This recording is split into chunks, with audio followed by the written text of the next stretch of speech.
everybody, and welcome to Polettirosa Homestead. Well, today I thought I would answer just a few questions from some of my friends that have asked me questions.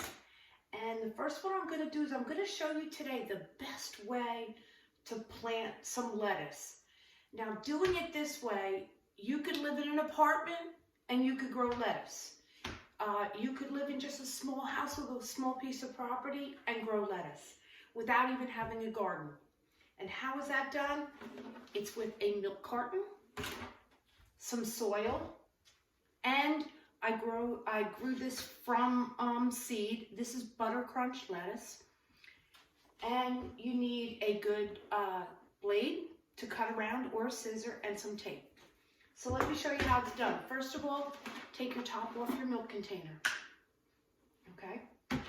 Then what you're going to do is you are going to cut around the container, leaving the handle part open, not touching that part. So just cut a little bit below the handle and go all the way around. That's good, Donna. Sometimes I can be a little crazy. So just cut all the way around with, like I said, a blade or a scissor. And just don't cut the handle part.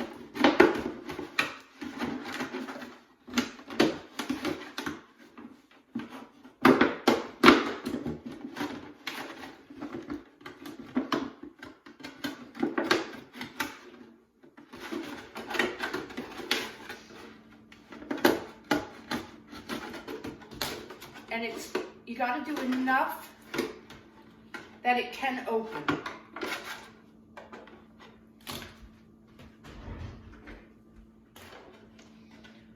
Okay, now what you want to do is you want to go on the bottom of it and you want to cut a few holes in it, and that's for drainage.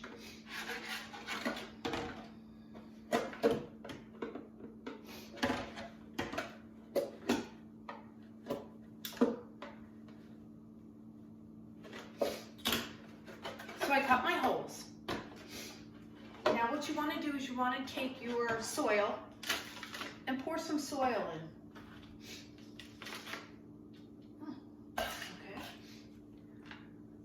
So you're going to leave like about that much soil. You don't need a lot of soil for lettuce because it's not really deep rooted. Here's a plant that I had. I grew, like I said, from scratch. And it's just been sitting outside in this Bonnie cup because I reuse my Bonnie cups. So what you want to do is you want to take your plant. Now, if you want, you can buy one of these. You can buy it from the store. Just make sure you have enough milk cartons, and you only want to put one plant in each one in one milk carton. And tip it out. I took it out. Now just set it in your soil. Now, I noticed that I'm too high right here. As you can see the plant out of it. So what I want to do is I'm going to take that plant out, put it back in the cup for just a moment, and I'm going to take some of this soil out. What I'm going to do is I want to create like a well in it.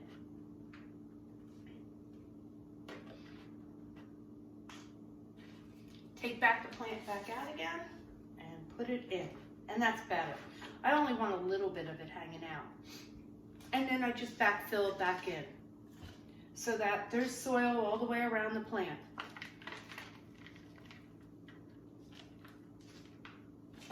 Anybody could do this, really. It's so super easy. Just tuck it in, okay? Now that it's all tucked in good, what you're going to do is you're going to close it, and all you're going to do is tape around it. Pretty easy, right? Okay, we'll go to the next step next. Okay, so like I said, we just closed it up. Take your tape. It could be any kind of tape because it's not going to be on there really long. And just tape all the way around where you cut. Don't worry if it doesn't go on right. Just keep on putting a couple rounds of tape around it.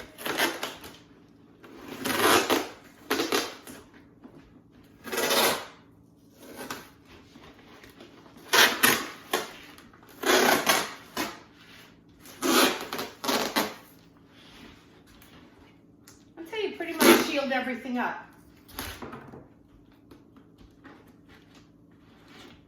If you see some spots open, just take pieces of it. And that's your garden right then and there. Now what I usually do is I'll take a pen in 1 second, a magic marker pen, and I'll write on the front of it, lettuce,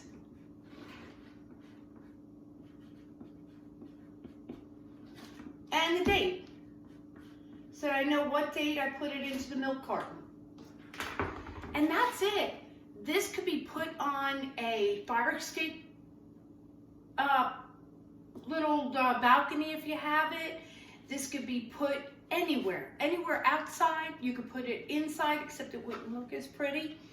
But anywhere outside, I put it right outside on my kitchen garden, and I just leave it there until it gets big enough where it's actually the whole inside is a piece of lettuce.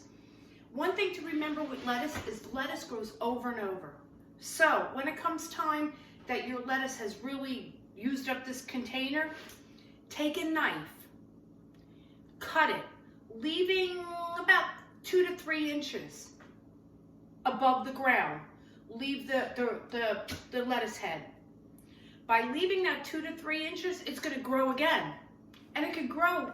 I've cut mine back 3 times and have had great lettuce the whole entire time. Okay, so that's lettuce. Now the next thing I'm going to show you, because I've had some friends asking me, how am I doing this? So I want to show you, and that's growing sweet potato slips. Okie doke, so let's get ready for growing sweet potato slips. Okay, what you're going to need for growing some sweet potato slips is I use old coffee canisters that ground coffee came in, and I like these ones because they work really well. I also have some bigger ones. It's whatever I've got, plastic containers around. You're going to need some extra long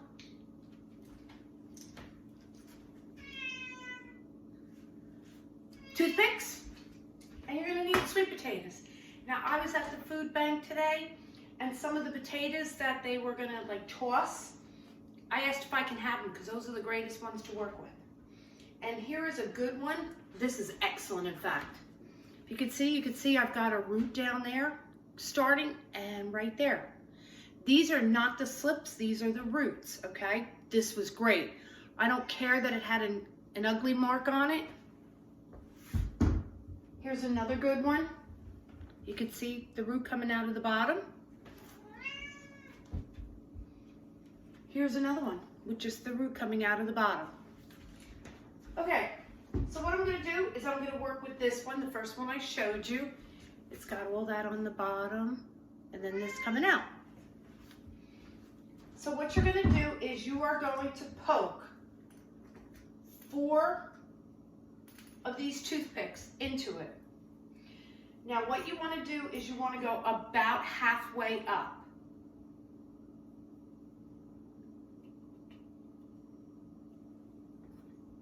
You want to go all the way around at the same spot. So you don't want one high up, one low, because you want to keep it around the same. And what I do is I put one there and then I go opposite and put another one. That way I can eyeball it and see that it's the same. Then, once I've got that way going, I do the same on this way. And like I said, I try to eyeball it on where it is. It doesn't have to be exact.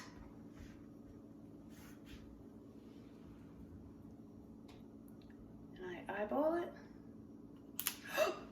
And if you break one like I just did, oh gosh, no big deal, grab another one. If you broke it off inside, don't worry about it. Okay, so I have my 4 toothpicks in and my stem that's coming down. Now, if you have a sweet potato that does not have that root in it, okay? And let me grab one. Okay, here's a sweet potato that doesn't have any roots on it. Do you see this little piece coming out of it?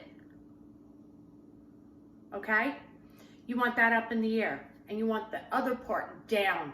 So if you see something that's got like a little hard little thing at the end, that's where you want going down, okay?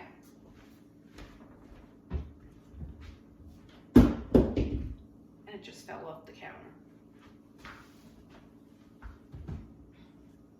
Okay, so this is what it looks like right now, the 4 of them. And what I am going to do is I am going to submerge the potato, so at least 1/4 of it is underwater.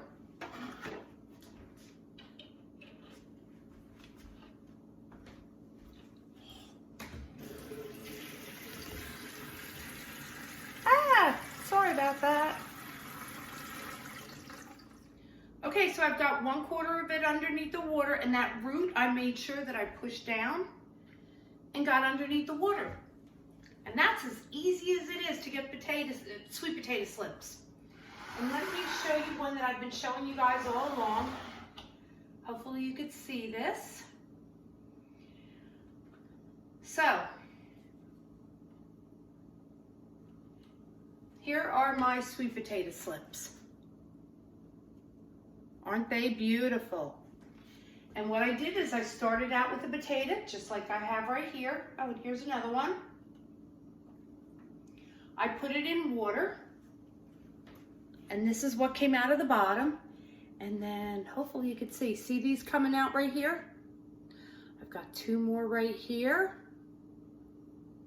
I've got some little babies growing out of the bottom. And when they get to a particular length, okay, around this size, okay, what you do is right at the bend part of it. Let me see if I got one on here. Okay, here's one right here. At the bend part, see where it's bending up in the air?